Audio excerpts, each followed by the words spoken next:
I used to cop a lot, but never cop no drop. Hold mics like ponytails tight. You are now listening to the Orange and Blue Crew. Here are your hosts, King JJ and Anytime Knicks.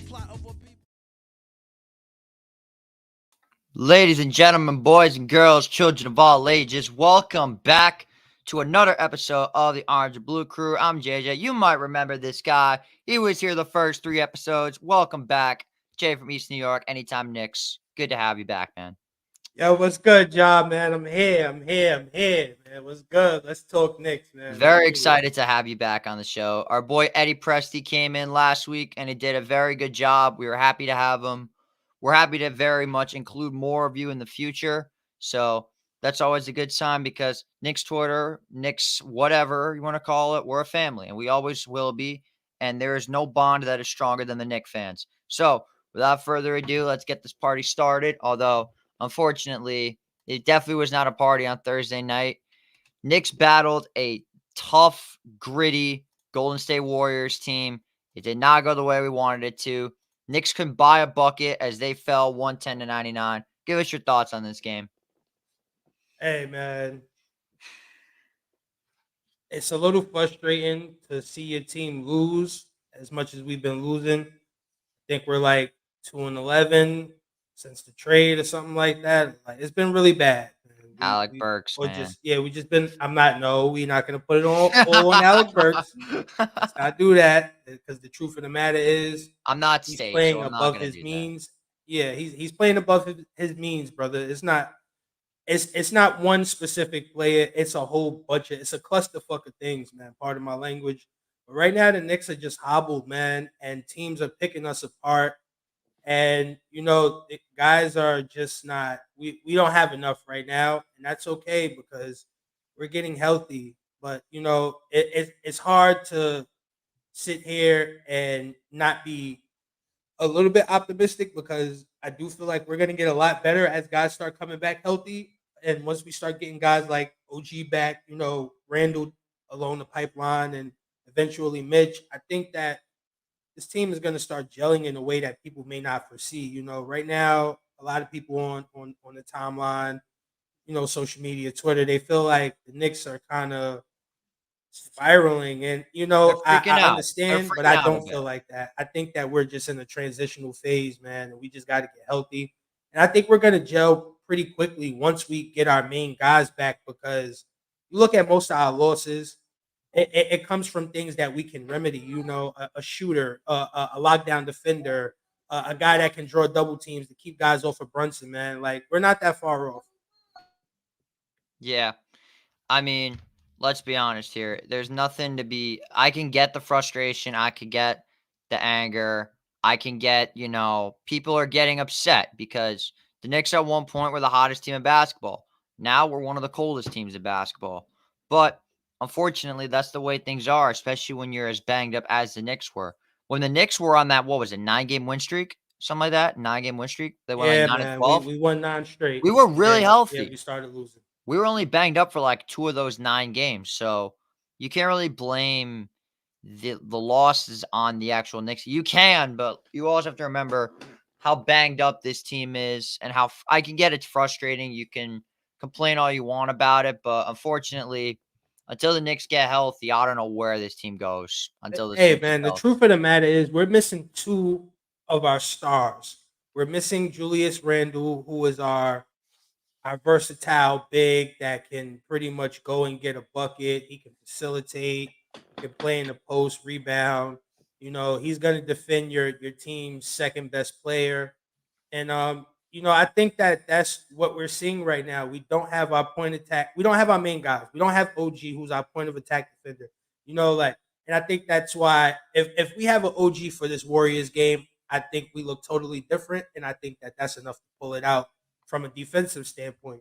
If we have a Julius Randle, now we have a lot more offensive power, and guys can't, attack Brunson, because like the way Steve Kerr played Brunson, he did a pretty good job. It was like this weird zone he was throwing at him. And I think that the Knicks have a little bit of scheming to do for when we do get fully healthy because we have to be able to make sure that these teams stay honest on the defensive end. And the only way we're going to do that is if we have enough shooting around Brunson, if we have a guy like Julius Randle who can go out and, he can just draw those double teams. He can break down defenses just because of his versatility alone. So I'm really waiting on Julius Randle. He's our X factor, man. Shout out to Big Jew, man. Big Jew, Jew the Bully, Jew the Annihilator. Shout out my boy Tony. But you mentioned guys getting healthy. You mentioned Knicks getting help. Well, the good news is we're doing things a little bit differently now. I don't know if you heard, but the Knicks are shaking it up a little bit with their latest signing. They went out and they got Shake Milton. What are your thoughts on this move? I like this a lot. Yeah, I was outside, bro. I'm not gonna lie to you, man. I was with the family. Shout out to my mom. I spent a lot of time with my mom yesterday. And I was having a good time. So I didn't even know. Like I literally got on Twitter last night and I heard somebody talking about it in the space. And then, I went to the search bar and I typed in Knicks Shake Milton. And I was like, oh, okay. And it was kind of interesting because I'm like, do we really need another guard? Like I don't know exactly what role he's gonna play. Some people say that he's gonna be basically like a bench guy. He's not gonna play much. But I think that if you sign a Shake Milton this late in the season, with the play of an Alec Burks, I think that you see what he can give you at the two. I love Alec Burks. I'm a big Alec Burks fan as far as like his play style and what he gives us off the bench and what his role could be when we're at full strength. But he's been absolutely terrible. Everybody sees it. I'm not going to shy away from it. I think that if we bring in a guy like Shake Milton, if he can be as advertised as a 3-point shooter, if he can defend a little bit better than Alec Burks, because it seemed like right now he's just not defensively locked in. So if Shake Milton can come in and do those two things, then he should be all right.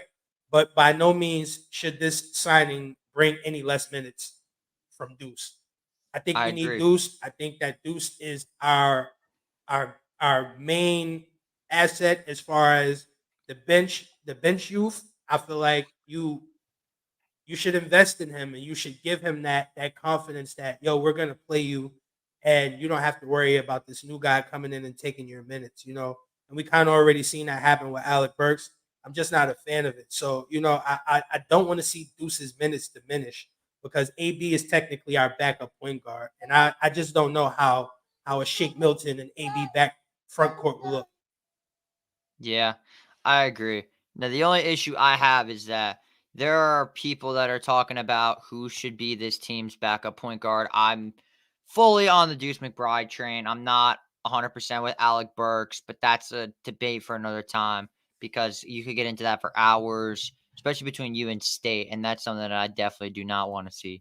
Shaking and bacon. That's a good reference. Shaking and bacon with Shake Milton. I like that. I like that.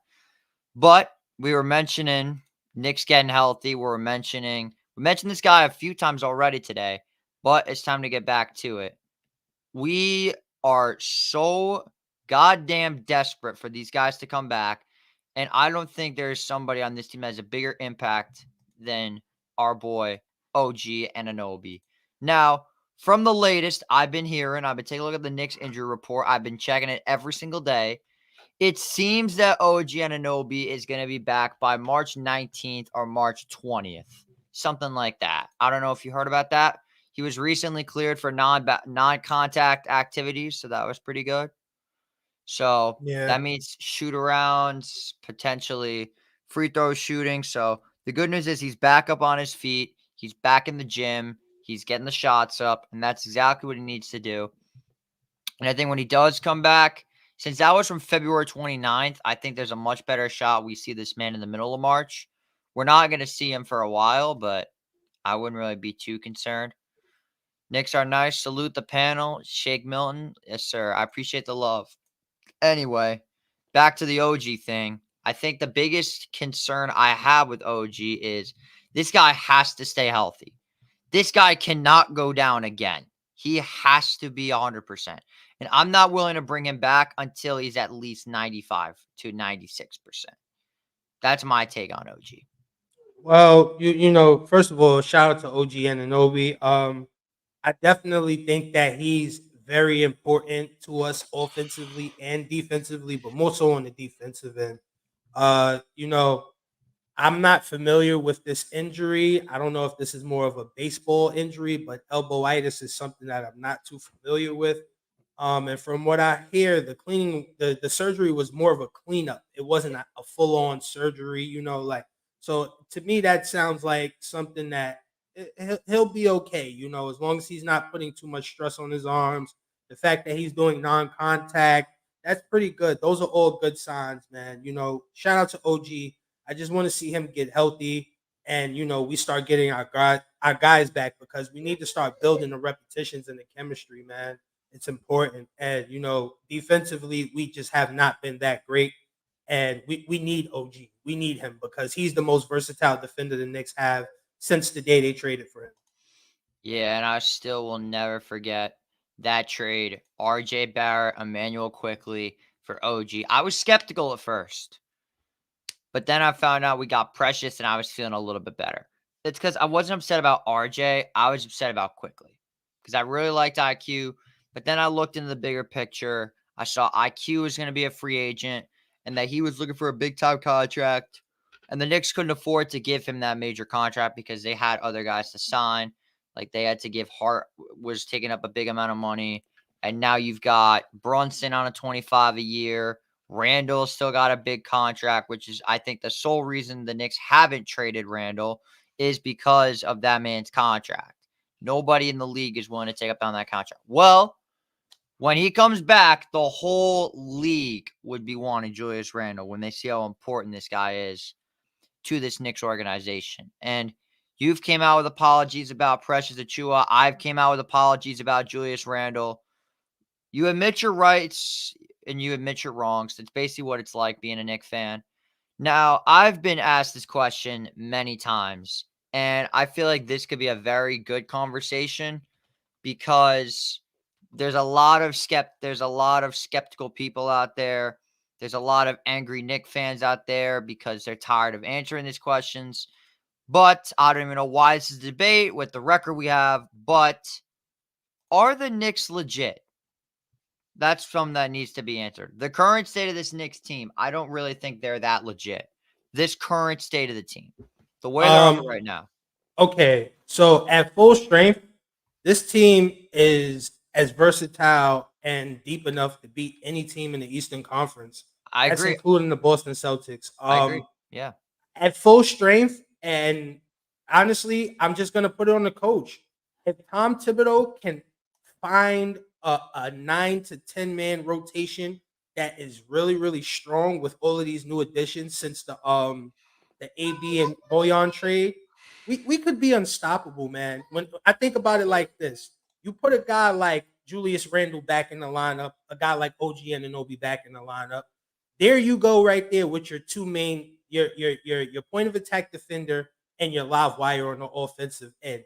When you inject a guy like a Boyan Bogdanovic into the starting lineup, possibly, then you can play him in a Al Horford type role where he doesn't have to do much on the offensive end or the defensive end. All he has to do is be that reliable spot up shooter. And I think he can do that really well, and he's really good at relocating and dishing to the bigs. And I think that would help a Mitchell Robinson or Ihart, whoever we get back first. So, like, the sky is the limit for this team, man. We really have all the pieces. We have our 1A and our 1B and and Jalen Brunson and Julius Randle, and then we have everything else around it. We have plenty of shooting. We have size. We have the versatility. We could play big. We could play small. We could play a defensive game. We could play a 7 seconds or less shot clock. Like, we can do whatever. It's all going to come down to Tom Thibodeau and what he deems fit and what he schemes once he gets a full healthy team, man. But for anybody to look at this roster on paper at full strength and to say that we're not a contender in the Eastern Conference, you're just absolutely biased. You know what I'm saying? It's Yeah. absolute bias. Now, obviously, the Knicks are completely banged up, but people are looking at the record for the Knicks against over 500 teams because what is it? I think it's like 12 and 23. I want you to go, and I'm going to go back and look at this. I'm going to go back and look at every single Knicks game that was with teams over 500. And from the OG trade, you take a look at all those losses. For example, you start with the Lakers. The Knicks were missing Mitchell Robinson, Quentin Grimes at the time. It was Mitch, Grimes, OG Randall. Warriors, OG Randall, Mitch. Pelicans, OG Randall, Mitch. Celtics, OG Randall, Mitch. Oh, Pelicans is Brunson, too. I forgot to mention that, by the way. Magic, OG Randall, Mitch. Pacers, OG Randall, Mitch. Mavericks, OG Randall, Mitch. And I'm pretty sure Brunson didn't play in that game either. Yeah, Brunson was out for the Mavericks game. Then you go back. You go look at the win streak. You got a solid 9 in a row. Magic, you're without. Okay, that one is a bad loss because you had everybody playing. Nope, I lied. Brunson was out that game. So, again, I'm noticing a trend when it comes to all these losses with the Knicks against over 500 teams. They're always missing guys. The only times we really lose games to over 500 teams is when guys are injured. So if you're going to put it from that technical standpoint, look at how injured the Knicks are in these games. And then you've got the games before the OG trade. That was back when the Knicks were a completely average team. RJ and IQ, they were good assets, but they were never really enough to take this Knicks team over the top. It all changed when OG came over to New York. Mm-hmm. So to say that the Knicks are not a legit team is ridiculous. Now, right now, are they legit? F no. This team is not legit as of right now. But that's also because you're missing, I'm going to say it again, OG Randall, Mitch, 3 of your 5 starting guys. How are you supposed to win these games against the Warriors, the Pelicans, the Mavericks, the Celtics, the Cavaliers without 3 of your 5 starters? Put your team in that position and then talk to me. Speaking of the Cavaliers, it's that time. Know your foe, rivalry edition, if you can even call this a rivalry. Knicks and the Cavs are battling each other tonight at 7 p.m. on ESPN in Cleveland at the Rocket Mortgage Fieldhouse. Knicks are coming off a loss, and the Cavs are coming off of what might be their biggest win of the year against the Mavericks, where Max Strus hit a half-court shot, which to me was absolutely outrageous. I don't know if you saw that. Max Strus hitting a half-court shot against the Mavericks. Hey, man, I don't watch Cleveland unless the Knicks is playing against them. I'm just wait, hang on. I don't watch them guys, man. That was last week. I had the games mixed up. They're coming off a win against the Pistons, on a loss to the Bulls, and then the Max Strus game. Cavaliers, as of right now, are 6-4 in their last 10. Knicks, on the other hand, 3-7 in their last 10. But again, you're playing these 10 games without, here it is again, OG Randall, Mitch. If all 3 of these guys come in, I think that is a very big impact for this Knicks roster. Now, you take a look at the Cavs. You got Darius Garland. You have Donovan Mitchell. You have Evan Mobley. You've got yourselves a few sharpshooters. And again, no, as of right now, Nick Killer, Max Strus, because that dude always goes off against the Knicks for some weird reason. You still have Georges Niang, who's a good shooter. Karis LeVert's a bucket. Evan Mobley is ridiculous. Jarrett Allen's a solid 5 option. You got guys like Tristan Thompson, Amani Bates, Isaac Okoro, all in terms of depth. The Cavs have a very good roster, and it explains why they're second in the Eastern Conference. Now, hey, man, hold on. Let me cut in right there, bro. Yo, let me tell you something, man. All of that shit that we hearing right now, yo, when it gets to the playoffs, all the Cavaliers have is Donovan Mitchell, man. Correct. We've seen, yo, shout out to the Cavaliers. I'm not going to overly shit on you guys, but I'm sorry, man. I just think the Knicks have their number. I don't care what happens in the regular season. If it's Knicks, Cavaliers in the playoffs, Knicks in 5, man. Hey, we said it last year. We're going to say it again. Actually, no. 5 is generous. We're fully healthy. We play. You know what? I hope that the Cavs are the 3 seed. And honestly, I put I put a little respect on Donovan Mitchell's name. That's why I said Knicks in 5, because he's good enough to get them one game. He's good enough to get them one game. Yeah. So you take a look at this game, and then you look at the Knicks. Hartenstein and Brunson are back, which is good news. They played decently against the Warriors because I'm looking at that game right now. Knicks shot atrociously, but Brunson still magically puts up 27 points. Curry put up 31. Hartenstein, 6 points, 6 rebounds. Josh Hart had 18 rebounds. So I think the key to this game is crashing the basket. You have to be able to shut down Evan Mobley inside the paint. You have to not let Donovan Mitchell get hot. Don't let Darius Garland get any open shots. And for the love of everything that's holy in this world, please cover Max Strus. I'm tired of this guy absolutely torching the Knicks, hitting 10 goddamn threes a game. It's getting out of control. Oh Somebody got to man. fix it. Yo, But the crazy part is he must have turned it around because the last time the Knicks played him, he shot terribly. So I mean, the last time the Knicks played the Cavs, Max Strus shot pretty terribly. So I'm looking forward to see what we do defensively. I'm sorry, man. I got the Knicks. I got the Knicks winning tonight. Like I honestly, I got the Knicks winning tonight, man. And I just feel like see, anytime you put Jalen Brunson and Donovan Mitchell on the floor together, if they on the opposite team, man, Jalen Brunson is gonna cook, bro. That's just how I feel, man. you Shout see, out to I JB, want man. to. Jalen I Iverson. Let's want go, to. baby. I want to pick the Knicks so bad. However, they're still incredibly shorthanded. I don't know how Precious is going to do against Evan Mobley. I don't know how Josh Hart's going to do against guys like Donovan Mitchell. And there's a take that was out recently that me and Eddie had this discussion. I want to put this to you. How would you feel about potentially taking Josh Hart out of the starting lineup and replacing him with Bojan Bogdanovic? Hey, man. Listen, I feel like you save that for when you get a full healthy OG and Randall. You know, but whatever Tibbs decides to do, it's gonna be based on whether it works. If it yields results, then that means that this was a good move. If it doesn't, then it's bad. See, that's where I'm at right now. Everything is situational. Everything is up in the air. So I'm looking at things from a very, very peculiar lens, bro. So I right now I'm not too concerned because, like I said, it's hard for me to fucking go at an injured, hobbled team. I understand next man up mentality. I'm very big on that.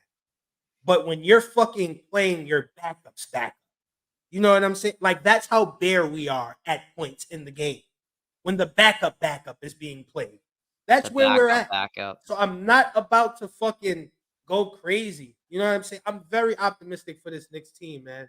We just got to get healthy, man. We're gonna be okay, man. We're gonna be okay, especially if we could get in. As long as we could get in more than 10 games at full strength. I don't know if that's possible, but if we could get more 10 regular season games at full strength going into the playoffs, if we have a good matchup in the first round, I think that trial by fire is a good way to build chemistry. So like if we could get a good 10 games and then go into the playoffs against a team that's beatable, i.e. a Cleveland Cavaliers I.e. the or Philadelphia 76ers, i.e. the Fats, Miami will be Heat, good. i.e. honestly, i.e. the Orlando Magic. I love the Magic, but they just don't got the experience. Oh, most Yeah. importantly, i.e. the Indiana Pacers. That's Oh, who I want round one.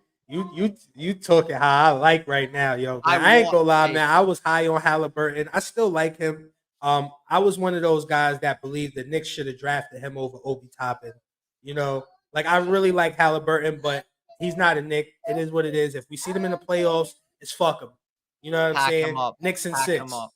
Knicks in 6. I like it. Now, as for my prediction, like I said, I want to pick the Knicks for the first time on Orange and Blue Crew.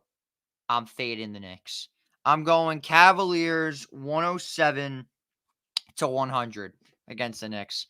I still think Brunson puts up 35. I still think Dante puts up 20. It's going to be a good game, but I just think the Cavaliers' forward depth and big man depth, I take that honestly over us. That's I just my got this honest being opinion. I got this being a high scoring game. Score is going to be about 110, 115. Knicks. I Jalen like it. Brunson is going to have 40 points.